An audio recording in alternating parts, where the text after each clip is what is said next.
You're listening to Pet World Radio, and this is the Addictive Reef Keeping with Tyler Johnson. Stay tuned for live chats, expert guests, tips and tricks, product reviews, and many more topics.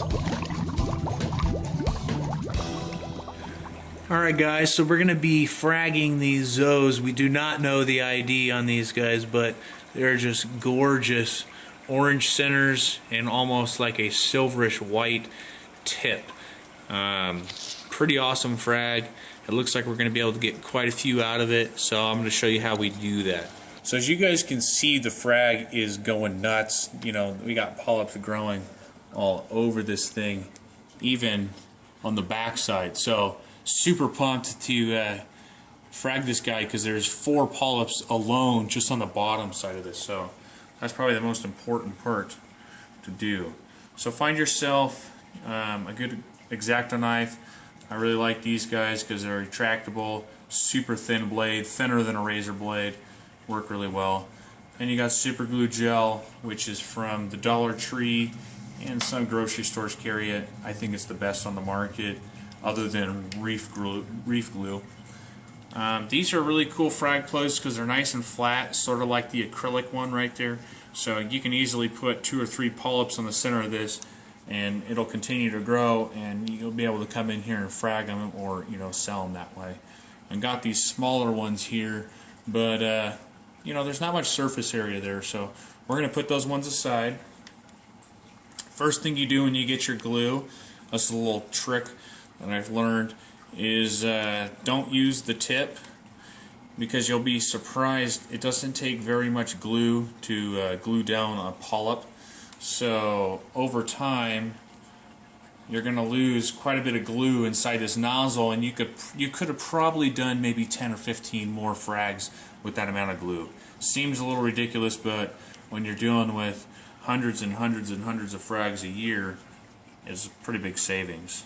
So just before you're going to do your project, I like the glue to sit for a good 5 minutes so it gets dry, and it helps it to be a bit more tackier.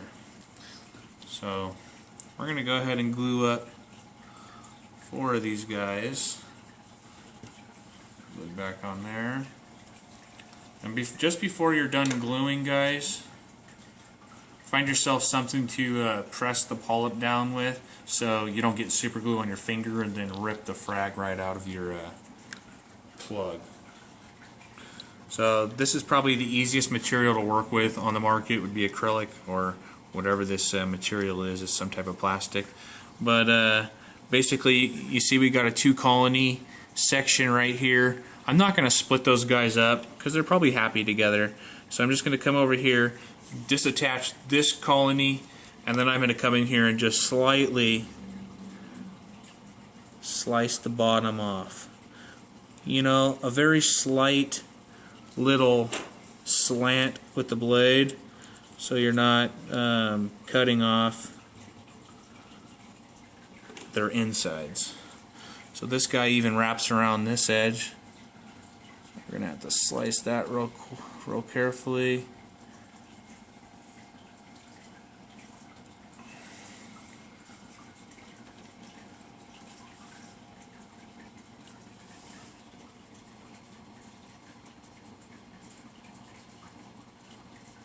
Very tricky one, being on the edge like that.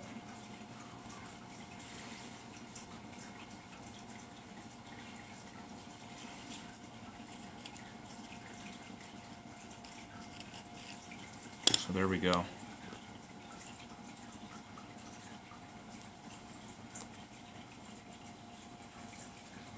ahead and put that back in there. So obviously we know where the top is. So biggest thing to do is make sure we get that nice and dry, get that mucus off.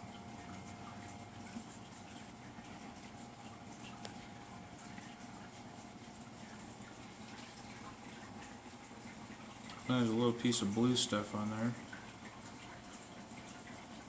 That's part of the frag or plug.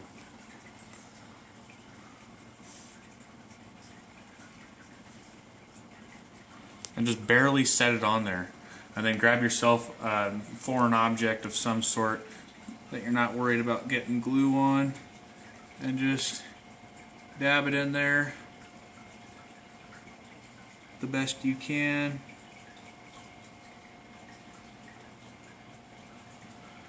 And then get your finger, put a little drop of water on there, and just let that sit for a little while.